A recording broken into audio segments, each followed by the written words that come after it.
Je suis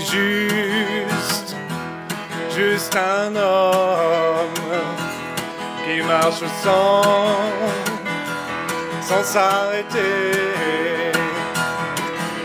Le vent n'emportera pas ma maison. Je vous laisse avec Nicolas Savadogo, que Dieu le bénisse.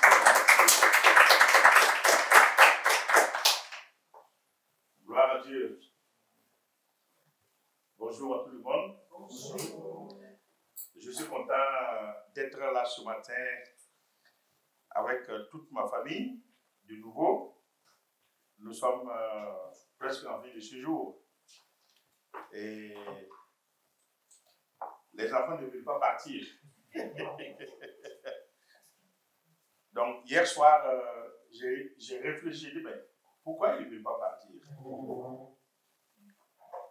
Ils ne veulent pas partir à cause des personnes, des gens aimables, des gens gentils, des gens pour la première fois qui courtoient. En fait, c'est la chaleur humaine qui les fait vivre cette joie. Et je tiens, au nom de toute la famille, de vous dire grandement merci pour votre aimabilité, votre amitié qui se transforme, pas seulement la manifestation. Nous voulons la transformation plus que la manifestation de toutes choses. Donc ce matin, Dieu vous bénisse et qu'à l'écoute de sa parole, nous puissions recevoir quelque chose qui va nous aider à aller plus de l'avant pour la conquête des âmes perdues. Voilà pourquoi ce matin, je dis, Seigneur, bénis ta parole, bénis ton serviteur et ta servante Michel et Michou, et tous les frères et sœurs qui sont ici présents. Bénis également tous ceux qui entendront ce message, afin que ton nom soit béni en tout lieu et en tout temps, au nom de Christ Jésus. Amen. J'ai des cadeaux d'abord que je vais distribuer. Voilà, donc c'est des bels cadeaux. Et à chaque fois, je demanderai, comme ça vous allez vous préparer. Donc, Michel, voilà, donc, quand ça va arriver à ton tour, la Michou, Marie-Claire, et Samuel. Voilà, donc quand ça va arriver à votre tour, je vous solliciterai de lire. Voilà, donc, ce matin, j'aimerais commencer par une toute petite histoire. Il y avait un pasteur avec sa femme et ses enfants qui revenaient au milieu de la nuit après avoir fait le culte du soir. Et ce dernier était sur la route pour rentrer à la maison. Mais subitement, il y a eu un orage, mais aussi fort, puissant, que personne ne pouvait imaginer la gravité de la situation. Et on nous raconte que ce dernier, qui était avec sa femme et ses deux enfants, sur la route, et il avait à peine de voir devant lui à cause de la pluie qui tombait abondamment. On nous dit que pour arriver chez lui, il doit traverser un pont. Mais sur ce pont, il y a des bandits. Il y a des personnes violentes, des criminels qui rôdent sous le pont. Et à chaque fois, tous ceux qui tombaient sur leur emprise en payaient le prix et ne pouvaient pas s'en sortir gratuitement, sans être réellement touchés, sans être réellement bafoués. Mais au moment où ils s'approchaient du pont, ils ont aperçu un homme. Et cet homme était au niveau du pont, alors qu'on avait mis des panneaux des inscriptions pour dire « Ne vous arrêtez pas sur ce pont, parce que c'est très dangereux. Ce lieu est un lieu hanté, et c'est un lieu où il y a des terroristes. C'est un lieu où il y a des bandits, des voleurs, des tueurs, des coupeurs de route. Et si vous vous amusez à vous arrêter sur ce pont, vous risquez de perdre votre vie. » Donc, et le pasteur, en conduisant sa voiture, et à peine il voyait un peu devant lui, à cause du vent, de la pluie, l'eau qui descendait abondamment, il aperçoit un monsieur qui était arrêté et torse nu, avec sa sémige. Il faisait des gestes et ils se sont dit, mais ça y est, là, cette fois-ci, nous sommes tombés sur des bandits et là, il va y avoir un problème très grave. Et le monsieur, au moment où il a vu ce monsieur qui était arrêté, il ne pouvait plus faire autre chose. Sa femme lui dit, essaie de le contourner. Mais il ne pouvait pas le contourner. Il n'y avait seulement qu'une seule solution, c'est de l'écraser. Et la deuxième solution, c'est de s'arrêter. Il fallait choisir.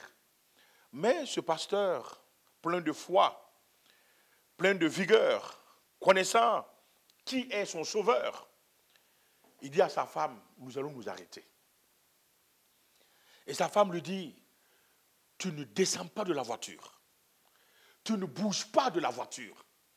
Tout le monde était réellement dans la peur, dans la crainte. Ils ne savaient pas quoi faire. Et chacun se posait beaucoup de questions. Mais qu'est-ce qu'il faut faire en ce moment? Tout était sombre. Tout était à peine de voir ce monsieur même qui était arrêté. Et sur ce chemin, on nous dit, il faut traverser le pont. Mais comment faire pour traverser le pont? S'il y a des bandits qui sont là, s'il y a des gens terribles qui sont là. Mais ce monsieur qui était là en train de crier, ils n'attendaient pas. Ce monsieur vient vers le véhicule. Il tape le véhicule, la portière. Et la femme dit, surtout, chérie, n'ouvre pas le véhicule. Le pasteur dit non, je vais ouvrir le véhicule. Maintenant, dès que je sors, tu condamnes tout le véhicule. Et tu ne sors pas. Et il sort, tout trempé, il va vers ce monsieur. Et ce monsieur qui criait, il a entendu ce monsieur dire, le pont a cédé. Arrêtez-vous. N'avancez pas. Ne venez pas. Le pont a cédé. Et il y a un bus qui vient de passer avec des enfants, avec des gens.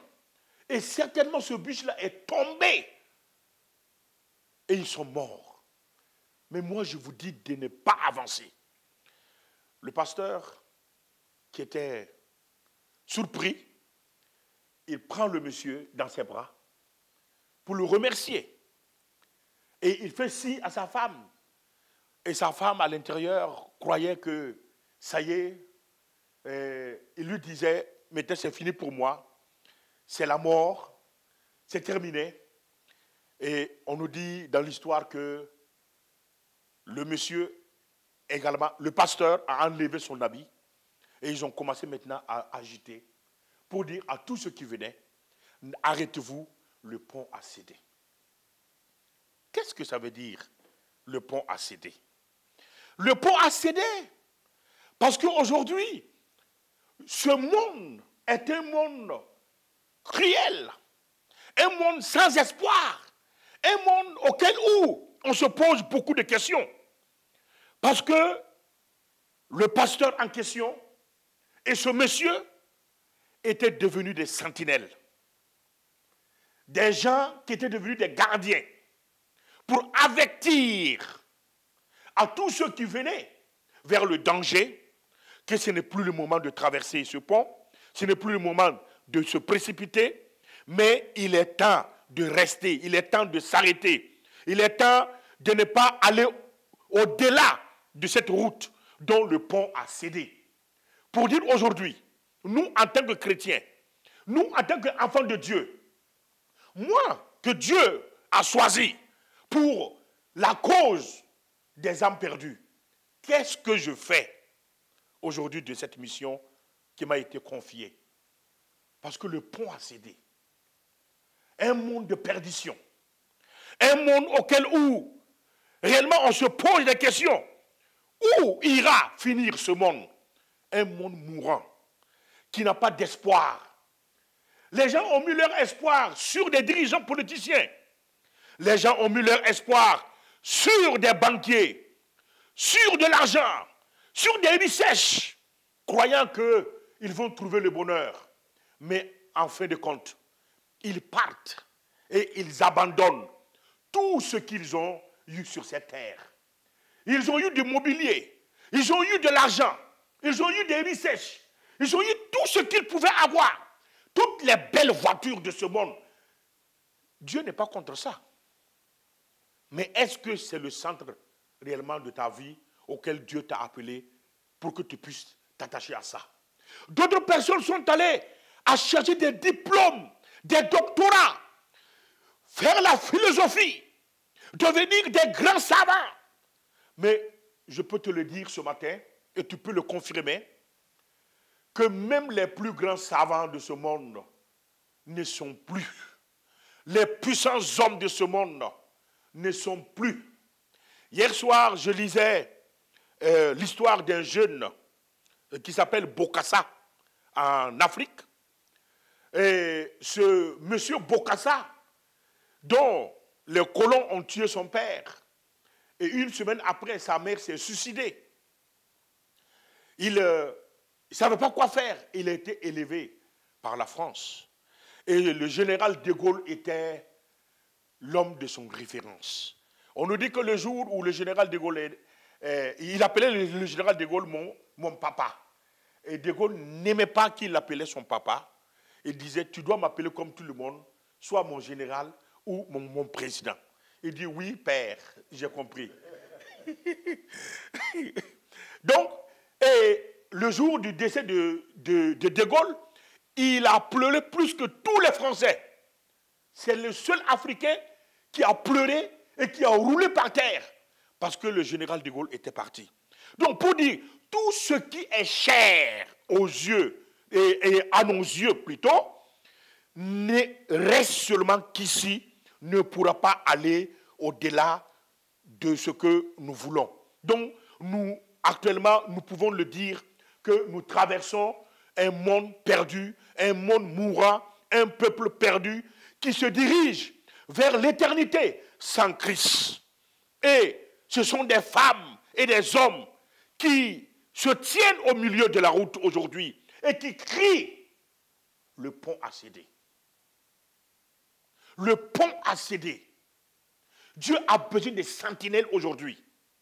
Dieu a besoin des gens engagés afin d'annoncer à ce monde sans espoir, à ce monde sans vie, à un monde qui va vers la perdition totale pour que nous puissions annoncer l'évangile. Aujourd'hui, Dieu nous a mis toutes les possibilités nécessaires. Nous avons tout à notre disposition pour apporter la bonne nouvelle. Pourquoi Jésus est venu? On nous dit que dans l'Apocalypse, qui enverrai-je? Il y a eu un grand silence. Un silence total dans le paradis. Dans le conseil de Dieu. Quand Dieu a posé la question, qui je pourrais envoyer sur la terre afin d'aller annoncer et sauver ce monde? Il y a eu un grand silence. Silence total. Mais la Bible nous dit que le lion de la tribu de Juda, le rejeton de David, celui qui a l'épée à sa main droite et qui dirige, celui qui est assis sur le trône, celui qui est monté sur le cheval blanc, resplendissant, l'homme que Dieu a choisi, il a dit, Seigneur, moi j'irai. Et Jésus est venu. Et quand il est venu, qu'est-ce qu'il a fait? Il n'a pas regardé sa gloire. Il n'a pas regardé sa position. Il n'a pas regardé sa force. Il n'a pas regardé sa puissance. Il n'a pas regardé comment il était. Mais il est allé avec les pauvres. Il est allé avec les riches. Il est allé dans la souffrance. Il est allé dans le bonheur. Il est allé dans les festins, dans les mariages. Il est allé partout. Mais au finish, il a démontré la volonté de Dieu. Aujourd'hui, toi qui m'écoutes là, toi qui es là, qui m'écoutes, toi qui es ici dans cette communauté, toi qui as entendu l'évangile, quelle est ta part de vérité? Quelle est réellement la mission que Dieu t'a confiée? C'est simplement travailler, avoir à manger, vivre, sortir, faire ce que je veux. Mais quelle est la mission que Dieu t'a donnée, mon frère, ma soeur? La mission que Dieu t'a confiée, de prêcher l'évangile, de témoigner de l'évangile. Nous avons toutes les possibilités aujourd'hui de prêcher l'évangile. À travers les réseaux sociaux, nous pouvons le faire. À travers le témoignage en ville, sortir sur la route et croiser une personne pour lui dire « Jésus t'aime ». Simplement ça. Ou inviter quelqu'un à prendre le café. J'ai toujours aimé, je l'ai noté ici, j'ai toujours aimé le message, le témoignage, une partie du témoignage de frère Philippe Navez, qui disait qu'il attendait quelqu'un, il ne sait pas d'où viendra cette personne, mais il a préparé une table, il a déposé. Oh, peut-être qu'il aura besoin d'un café. Il a mis les taches de café. Oh, peut-être qu'il aura besoin du sucre. Il descend, il dit, mais je crois que cette personne va venir. Il descend pour aller chercher le sucre. Il revient trouver que cette personne était assise. Mais pourtant, il ne partait pas à l'église. On ne lui avait pas enseigné comment il faut prêcher, comment il faut recevoir les gens. Mais le Saint-Esprit faisait le travail.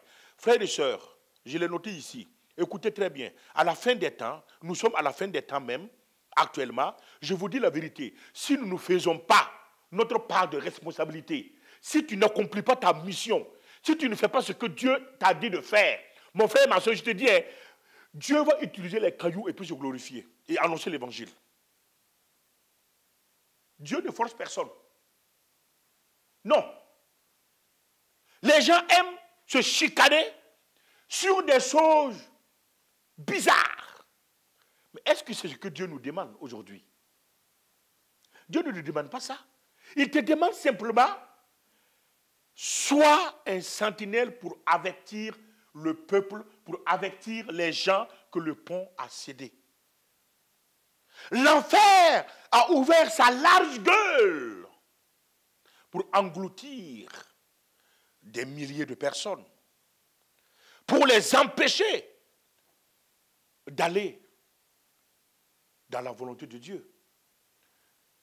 Il ne faut pas simplement se contenter. Aujourd'hui, les gens naissent, reçoivent une éducation, reçoivent une formation, choisissent leur vie, se font de l'argent, construisent des maisons, font tout ce qu'ils ont besoin, et un jour, ils partent à la retraite, et c'est les journaux, ils lisent, ou c'est sortir marcher, c'est prendre les médicaments, les cacher, et après, on annonce un jour, il est parti.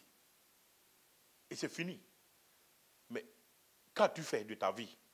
Qu'as-tu fait de la mission auquel que Dieu t'a confiée, mon frère, ma soeur? Donc, il est temps que tu saches que le temps s'écoule vers sa fin. Le temps va vite. Les situations changent. Quand je regarde ici à la communauté, Rachel était là. Aujourd'hui, elle a fait sa part de responsabilité. Chaque fois au château, je voyais Rachel en train de prier. Souvent, je vais, elle est assise, elle dit, mon frère, on prie. On prie. Aujourd'hui, elle se repose. Elle se repose, tranquille, en attendant le jour.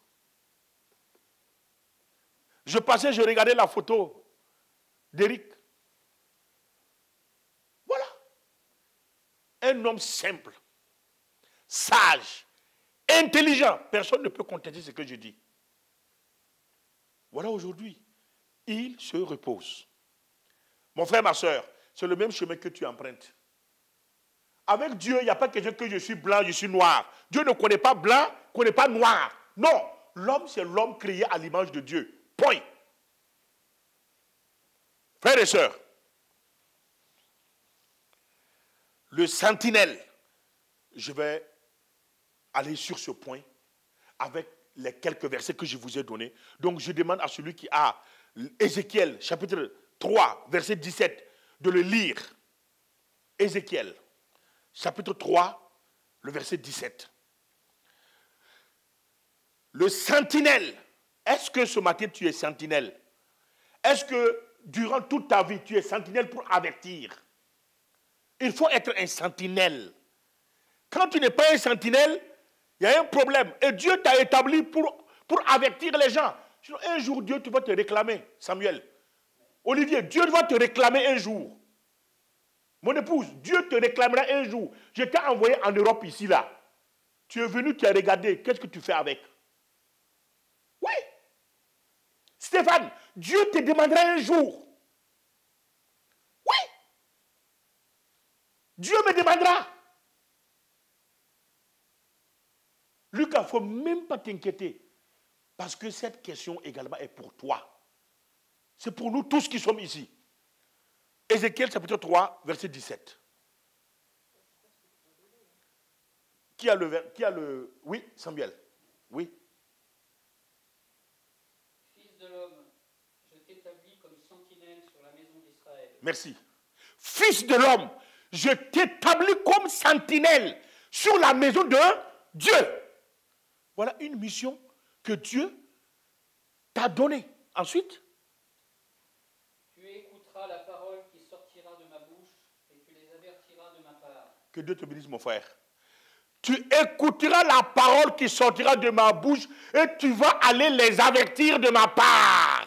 Quelle est la parole qui sort de la bouche de Dieu? Le pont a cédé. C'est ça la parole qui sort de la bouche de Dieu. Ce monde va à sa perdition. Et Dieu a besoin que toi, tu puisses aller. Toi qui m'écoutes, toi qui m'entends, je te le dis en réalité. Laisse tomber les histoires d'église, les histoires de pasteurs, les histoires du péché. Tu vis n'importe comment, tu bois n'importe comment, tu manges n'importe comment. Dieu s'en fout de ces choses-là. Dieu veut que tu sois le sentinelle pour avertir le peuple. Oh, il est temps que l'Église sache sa position. Et Dieu a besoin de ça. Ézéchiel 33, verset 1 à 20. Ça, c'est très long. Mais c'est le même message.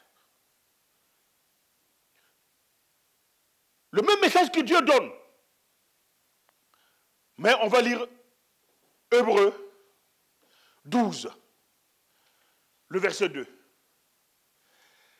Hébreux 12, chapitre 2, Hébreux chapitre 12, verset 2, c'est la direction qui va nous amener à accomplir fidèlement notre mission de sentinelle.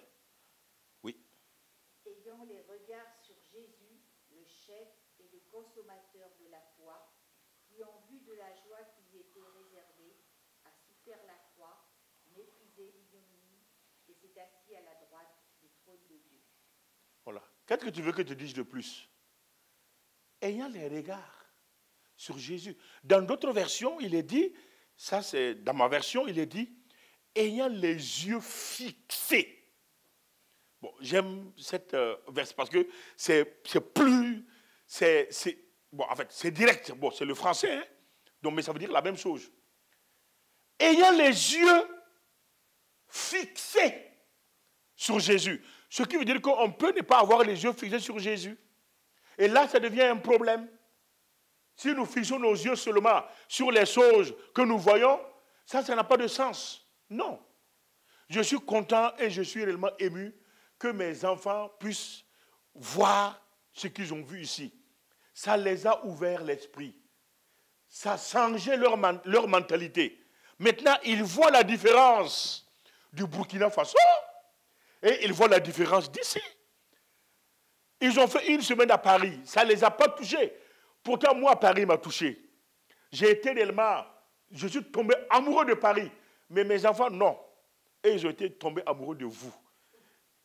La vieille cocotte disait, on va aller sur les vrais blancs. Voilà, là, on est venu sur les vrais blancs. La transformation, en fait, nous, on ne veut pas la manifestation. En réalité, Michel, tu es pasteur, tu es serviteur de Dieu, ordonné par Taylor Osborne. Ce n'est pas la manifestation que nous cherchons, mais la transformation.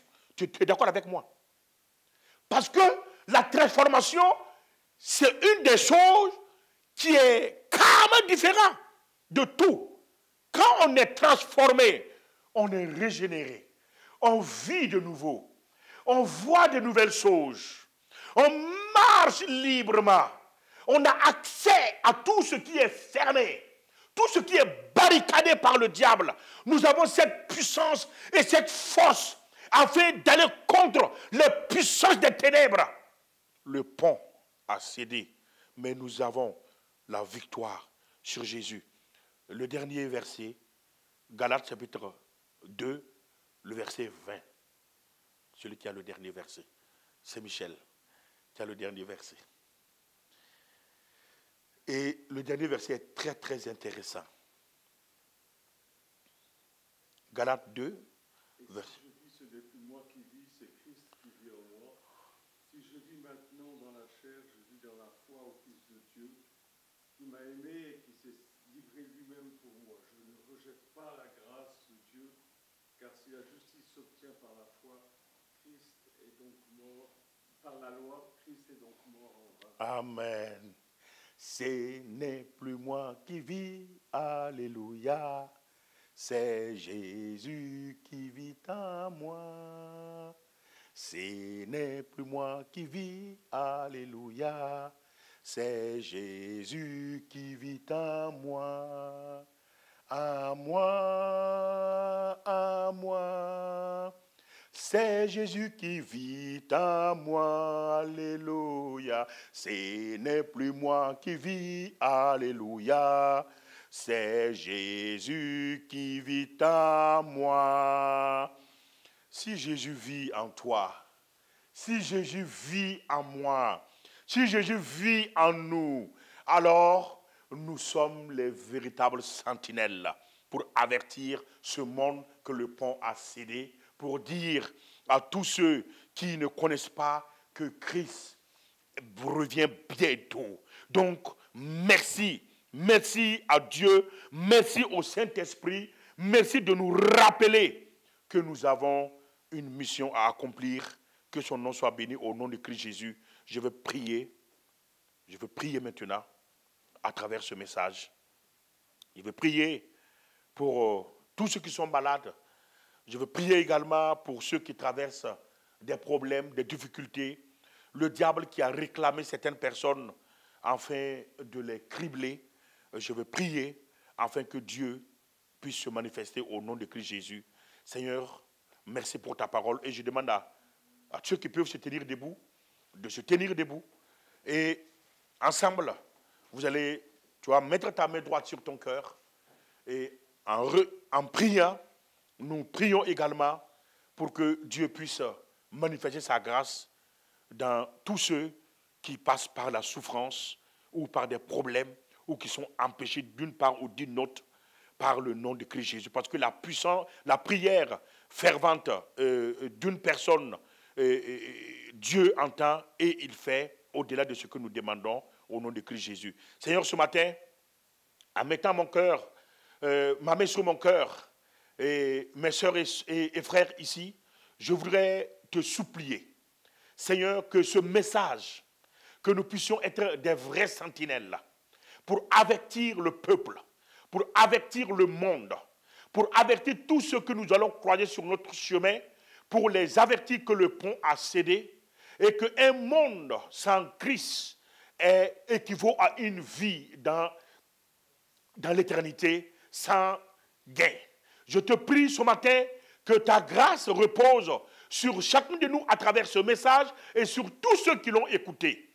Mais par la puissance et par l'autorité que tu m'as confiée, je vais utiliser cela ce matin. Et je parle, que ce soit ici, que ce soit ceux qui sont au loin, ceux qui écoutent, à travers ces médias, à travers ces vidéos, à travers ce message, je déclare vaincu toute douleur dans ton corps. Si les docteurs ou les médecins ont déclaré, oh Seigneur, les choses négativement, je proclame la positivité dans ta vie, dans ton corps, au nom de Christ Jésus. Je demande à ce que la guérison s'installe, je demande à ce que le miracle se fasse dans ton corps, dans ton âme, dans ton esprit, au nom de Christ Jésus.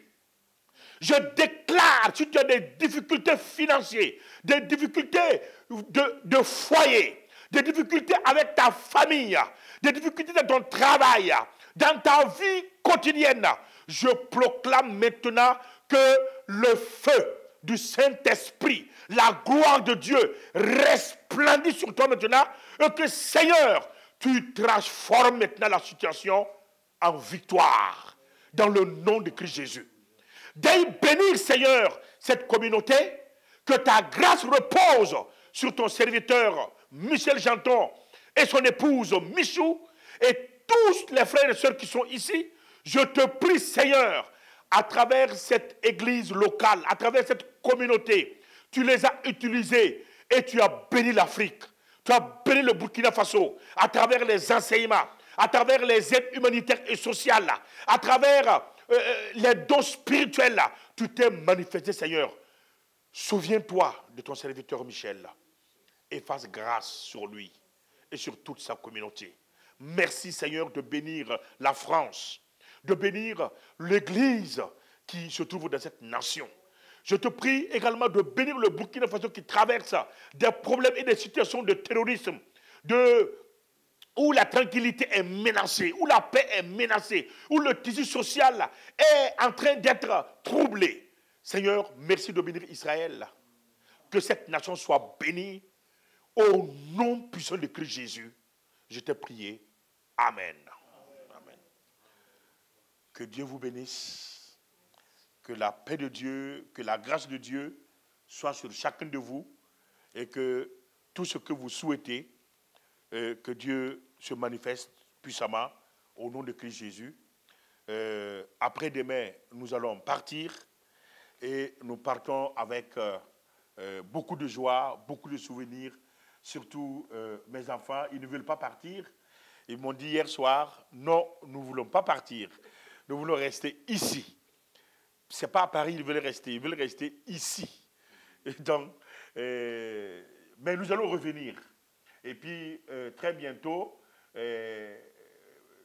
Papy Michel et Michou, Philippe, et Marie-Claire, Olivier viendront. Et je pense que Samuel va suivre également pour inaugurer le bâtiment qui a été dressé pour la gloire de Dieu au Burkina Faso.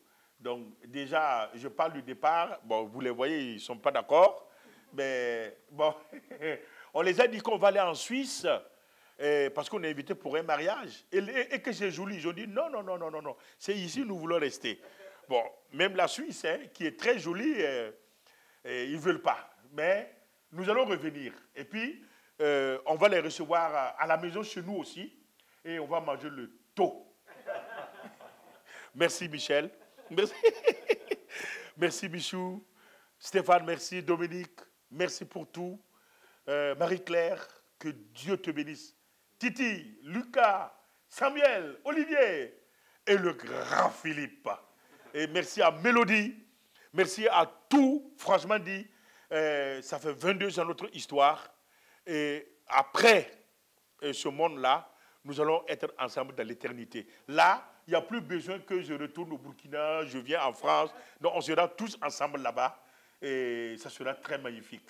Merci beaucoup. Que Dieu vous bénisse. Merci.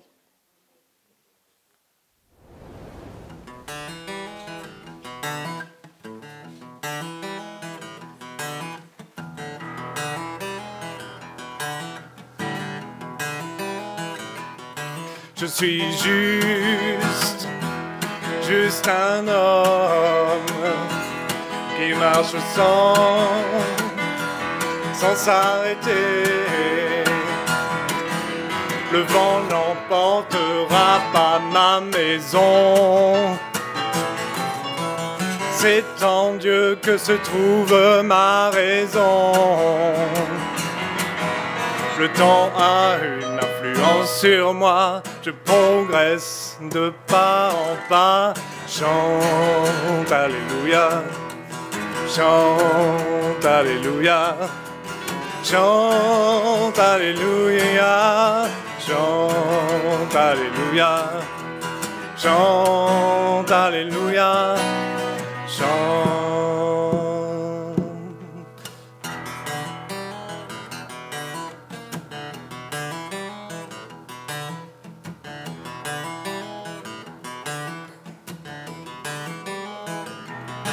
Je suis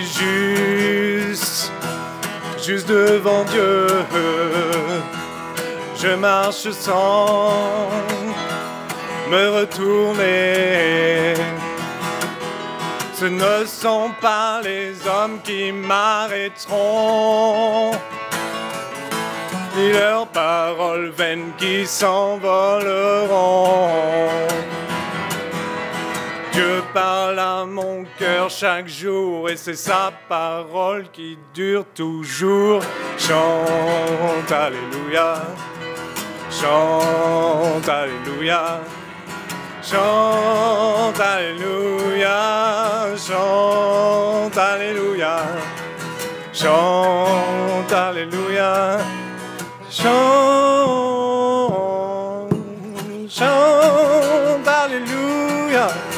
Chante